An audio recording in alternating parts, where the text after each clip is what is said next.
একটা হাই স্কুলে মেয়ের বিয়ে হয়ে গেছে, ক্লাস 10-এ পড়ে। তোকে হেডমাস্টার এমন কথা বললো যে কেঁদে ফেললো। আমি ফেসবুকে এটা পেয়েছিলাম অনেক আগে। তো আমি দেখলাম ওটা ঘটনাটা কি। মেয়েটাকে ডাকলো, একটা বাচ্চা হয়ে গেছে। হেডমাস্টার বলছে, আরে মা, তোমার বিয়ে হয়ে গেছে, তোমার আব্বা আছে, মা আছে, শ্বশুর আছে, শাশুড়ি আছে, বাচ্চাও আছে। তো তুমি প্রেম জগতে এখন অনেকজনকে পেয়েছো, তো এই পেন্সিলটা লাও, একটা চক দিছে, পেন্সিলটা লাও, আর এই বোর্ডে তুমি 10 জনার নাম লিখো যাকে তুমি খুব ভালোবাসো পৃথিবীতে। সেই 10 জনের নাম পরপর লিখো। ও লিখতে শুরু করেছে। 1 নম্বরে দিয়েছে স্বামী, 2 নম্বরে সন্তান, 3 নম্বরে মা, 4 নম্বরে বাপ, 5 নম্বরে শাশুড়ি, 6 নম্বরে শ্বশুর। এই করতে করতে চাচা দিয়েছে, খালা দিয়েছে, ভাই দিয়েছে, বোন দিয়েছে, নিয়ে 10টা কুজিয়ে দিয়েছে। যে স্যার বলছে, হয়েছে লেখা? বলে হ্যাঁ লেখা হয়েছে। বলছে এর মধ্যে 5টাকে কেটে দাও, 5টা রাখো। প্রেম ভাগ করা খুব কঠিন। অনেকক্ষণ ধরে দাঁড়িয়ে আছে, কাকে কাটবো? চাচা কেটেছে, চাচি কেটেছে, এগুলো জানে লাগবে। বোন কেটেছে, ভাই কেটেছে, শ্বশুর কেটেছে, আর আছে 5টা। হেডমাস্টার বলছে এর থেকে আবার 2টা কাটো। 2টা কেটে দিয়েছে, আর আছে 3টে। এর থেকে 1টা কাটো, আর আছে 2টা, স্বামী আর ছেলে। মেয়েটাকে বলছে এবার তুমি কাকে কাটবে? সব থেকে তোমার নিকট প্রেমিককে এই 2 জনের মধ্যে তার নামটা রেখে আর একটা কেটে ফেলো। ডাস্টারটা একবার করে ছেলের কাছে নিয়ে যেছে, আহা কলিজার টুকরা কেমন করে কাটি রে। একবার করে স্বামীর কাছে, না না না না, যার প্রেমে দুনিয়া করছি তাকে কেমন করে কাটি। বলে হেডমাস্টার বলছে তোমাকে একটা কাটতেই হবে, একজনকে রাখতে হবে। তোমার প্রেমের মানদণ্ড কোন দিকে দৌড়ছে আমি দেখি। এটা দেখার জন্য তো তোমাকে আমি ডেকেছি। শেষকালে ছেলেটাকে কেটে দিল, স্বামীটাকে রেখে দিল, আর চোখের পানিতে মেয়েটা কাঁদতে শুরু করলো। তখন হেডমাস্টার বলছে কেন তুমি ছেলে কাটলে আর স্বামীকে রাখলে? বলছে স্যার অনেক ভেবে দেখলাম, ছেলে আমার পেটের ফসল, সে আমার দুধের ফসল। দুধের ফোঁটাতে সে প্রতিদিন ঝুলছে, কিন্তু যেদিন বউ চলে আসবে ওই ছেলে মায়ের প্রতি আর মায়া থাকবে না। আর স্বামী এমন একটি নিয়ামত, মরার আগে পর্যন্ত প্রেম কাটবে না। এবার আমি আপনাদেরকে বলছি, সে হলো হিন্দু মহিলা। আমি আপনাদেরকে বলছি, বলেন 10টা যদি মুসলমানদেরকে সিরিয়াল দিতে হয়, তাহলে মুসলমানদের প্রথম সিরিয়াল কে আসবে? জি, আমার নিজের ঘরের কথা একটা বলেই ফেলি। আমার একটাই মেয়ে, বিয়ে দিয়েছি, আপনার এলাকায় দিয়েছি, ইলামিতে, ভালো আলিম। তো একদিন আমি নিজে ড্রাইভিং করে বর্ধমান যাচ্ছি, আর আমার পাশে আমার স্ত্রী বসে আছে, পেছনে মেয়ে জামাই বসে আছে। আমি বললাম বর্ধমান থেকে ঘুরে এসে তোমাদের 2 জনের পরীক্ষা হবে, 100 মার্কের পরীক্ষা হবে, যে পাস করবে তাকে প্রাইজ দিব। তো 2 জনেই বলছে, আমার মেয়ে জামাই বলছে যে আব্বা কি বিষয়? বলে বিষয় হবে। বলছে না বললেন তাই স্টাডি করি। বলে না হবে। পরের দিন সকালে 2 জনকে 2টা কাগজ দিলাম আর 2টা কলম দিলাম, আমি মাঝে আছি, কেউ কারোর দেখবি না। সব থেকে মহব্বতের 10 জনের নাম লিখো। ওইটাই আমি তুলে ধরেছিলাম। ও আলাদা লিখছে, এ আলাদা লিখছে। 2 জনেই জমা করলো কাগজ। আমাকে জিজ্ঞেস করছে পাস করেছি? আমরা ফেল, 0-0। বলে কেন? প্রথমে নাম দিয়েছে আব্বা, মা, ভাই, বোন, স্ত্রী আমার জামাই। মেয়ে দিয়েছে স্বামী, মা, বাপ, শ্বশুর, শাশুড়ি, ভাই, বোন, চাচা, চাচি ইত্যাদি। কিন্তু আমি বললাম মুমিন প্রথম প্রেম করবে আল্লাহকে, তারপরে করবে রসুলকে, তারপরে করবে দ্বীন ইসলামকে, এরপরে করবে মা বাপকে। মুমিনের দিলে প্রথমেই যদি আল্লাহ না থাকে, রসুল না থাকে, সে তো ফেলিওর। অতএব বন্ধুরে, পৃথিবীর বুকে যত প্রেমিক আছে সবার গায়ে হাত দেন। কোরআন বলছে, তুই ভেবে দেখ, কুল্লু মান আলাইহা ফান, সে ধ্বংস হবে। মাল ধ্বংস, ঘর ধ্বংস, জমি ধ্বংস, বিবি ধ্বংস, স্বামী ধ্বংস। কে থাকবে? শুধু থাকবে একজন, তিনি হলেন ওয়ায়াবকা ওয়াজহু রাব্বিকা যুল জালালি ওয়াল ইকরাম, তিনি হলেন আমার আল্লাহ। প্রকৃত প্রেমিককে, সব থেকে বড় প্রেমিক পৃথিবীর বুকে কে? যে আল্লাহকে প্রেম করেছে, কারণ সে কোনোদিন ফেলিওর হবে না। দুনিয়াতে আল্লাহকে পাবে, মরে কবরে আল্লাহকে পাবে, কিয়ামতের মাঠে আল্লাহকে পাবে, পুলসেরাতে আল্লাহকে পাবে। সামান্য গুনার জন্য জাহান্নাম চলে গেল, আল্লাহকে পাবে। জান্নাতে গিয়ে আল্লাহকে পাবে। সমস্ত প্রেম ধ্বংস হবে, আল্লাহর প্রেম ধ্বংস হবে না। কবি বলছে, মানব যদি হও গো মদের জ্ঞানী বিচক্ষণ, মানব যদি হও গো মদের তোমরা জ্ঞানী বিচক্ষণ, মুরজিয়া আল্লাহর প্রেমে কাটাও জীবন। ঘুমিতে আসিয়া তুমি ভবের মেলায়, হেলায় কাটিও না মাতিয়া খেলায়। এ মেলায় বহু লোক আসিয়া ভূমিতে, সব চলে গেল কোথা দেখিতে দেখিতে। সংবাদ তাদের কিছু পাওয়া নাহি যায়, হায় আজ আছে তারা কি হালে কোথায়। নাই সে দেশে কেহ আল্লাহ ভিন্ন আর, আবার সেখানেও আল্লাহ। নাই সে দেশে কেহ আল্লাহ ভিন্ন আর, করিবে তাহাদের বিন্দু উপকার। দেখিতে আসিলাম মেলা, দেখা হলো শেষ, চলো এবার ফিরে যায় আপনার দেশ। যেই দেশে ছিলাম পূর্বে, চলো সে দেশে। কি আসে রয়েছ বসে এসে পরবাসে। মাতা পিতা ভাই বন্ধু আত্মীয় স্বজন, ক্রমে সেই দেশে সব করিল গমন। তোমার গমন কাল হয়ে উপস্থিত, সম্বল সংগ্রহণ কর কর যে কিঞ্চিত। শাহ সেকেন্দার বাদশা মরিবার কালে, এই ওসিয়ত করেন ওয়ারিস সকলে। মরিলে আমার তরে শুনো বারে বার, কাফনের সাথে হাত বেঁধনা আমার। সকলেতে মিলে জুলে খাটিলিতে করে, দুই হাত ঝুলাইয়া লইয়া যাইও মোরে। এই হাল দেখে মোর যত মাখলুকাত, আফসোস করিবে আর কহিবে এবার।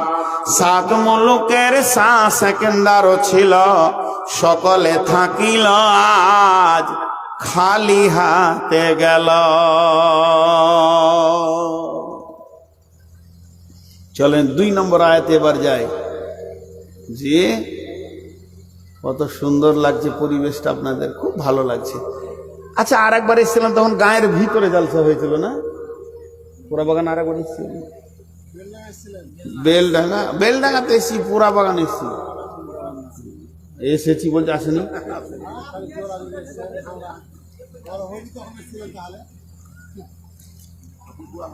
বেলডাঙ্গা জীবনে একবার এসেছি, আর আসি না। ওরা, হ্যাঁ, ওরা ফোন করলেও আর ধরি না।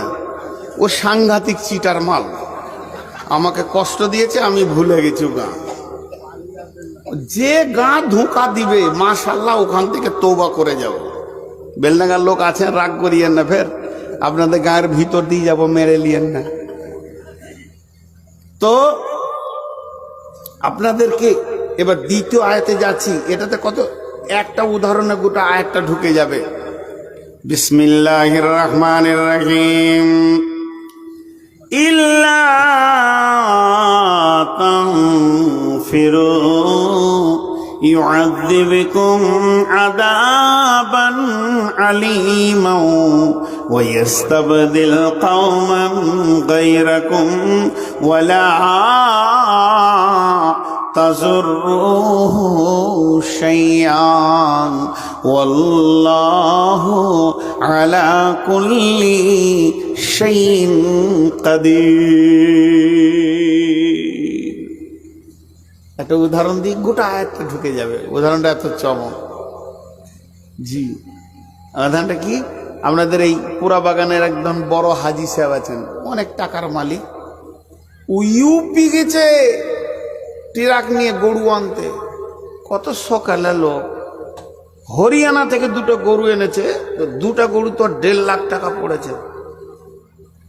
তো এলাকার আর কেউ নাই, খালি গরুই দেখতে আসছে।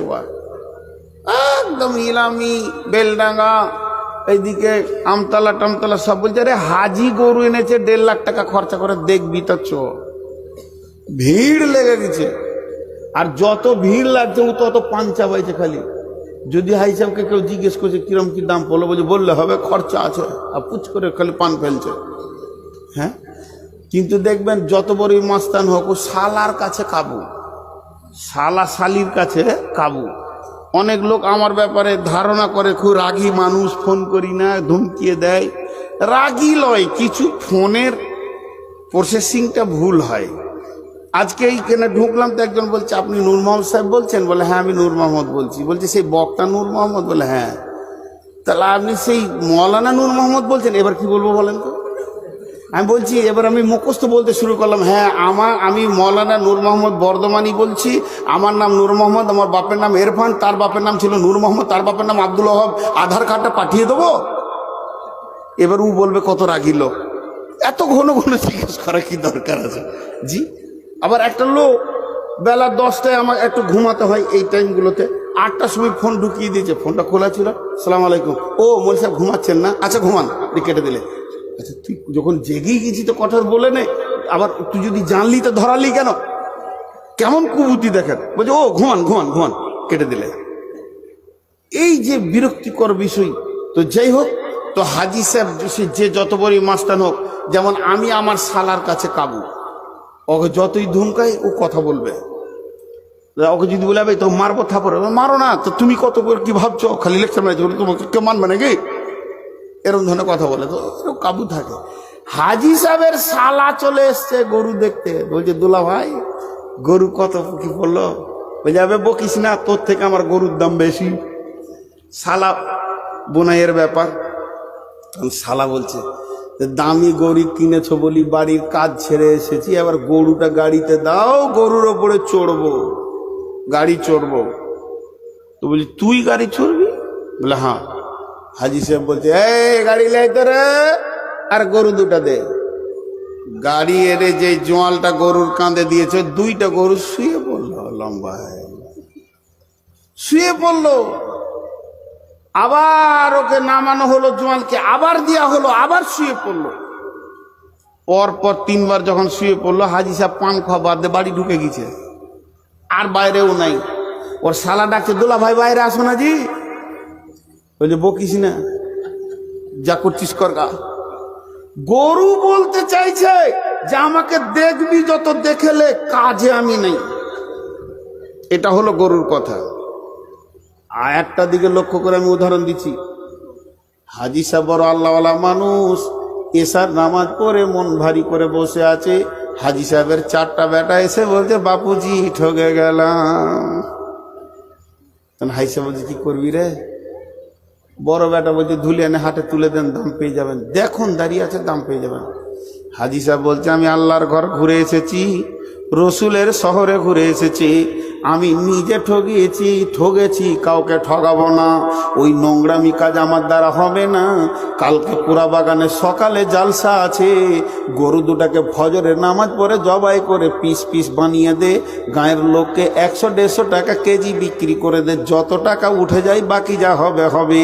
ভোরবেলাতে গরু দুটো জবাই করে দিল, গাঁওয়ালাকে খাইয়ে দিল, খালটাকে বেচে দিল, গরুর গুষ্টি চলে গেল। এবার আপনাদের কাছে আমার প্রশ্ন, তার 30 বিঘে জমির চাষের জন্য গরু দুটা এনেছিল, হাজি কি বলবে যে গরু জবাই করে দিয়েছি তো চাষ আর করব না? এ কথা বলবে না, বরং অন্য গরু দিয়ে চাষের কাজ চালিয়ে নেবে। আল্লাহ কোরআনে ওটাই বলছেন, ইল্লা ইল্লা তানফিরু ইউআযিবকুম আযাবান আলীমা ওয়া ইয়াস্তাবদিল কওমান গায়রাকুম ওয়া লা তাজুরুহু শাইয়্যা ওয়াল্লাহু আলা কুল্লি শাইইন কাদির। হে বেলডাঙ্গার মুসলমান, ও পুরা বাগানের মুসলমান, ঝাড়খণ্ডের মুসলমান, তোদেরকে আমি দিনের কাজ করার জন্য পৃথিবীতে পাঠিয়েছি, আমার কোরআনের চাষ করার জন্য তোদেরকে আমি পাঠিয়েছি। আর তোদের গায়ে যখন জোয়াল আমি দিছি রে, তোরা আমার দিনের কাজ নিজেও করবি না, কাউকে বলবি না। তোরা হিন্দুর উহুদি নাসারার মতো হুড্ডু হয়ে হয়ে হয়ে হয়ে ঘুরে বেড়াবি। তোদেরকে মনে হচ্ছে না যে আজান দিয়ে ডাকা হচ্ছে, তোদেরকে মনে হচ্ছে না যে তোদের জন্য রোজা এলো, তোদেরকে মনে হচ্ছে না যে কাবার কাছে গিয়ে হজ করতে হবে, তোদেরকে দেখে মুসলমান মনে হচ্ছে না। ও হতভাগার দল, তাহলে শুনেলে তোদেরকে আগে আমি জবাই করব, বিজেপি নামে কসাই পাঠিয়ে তোদের খালগুলোকে খালিয়ে নেব, তোদেরকে ইউআযিবকুম আযাবান আলীমা, কঠিন আযাব তো দুনিয়াতে আখিরাতে দিব।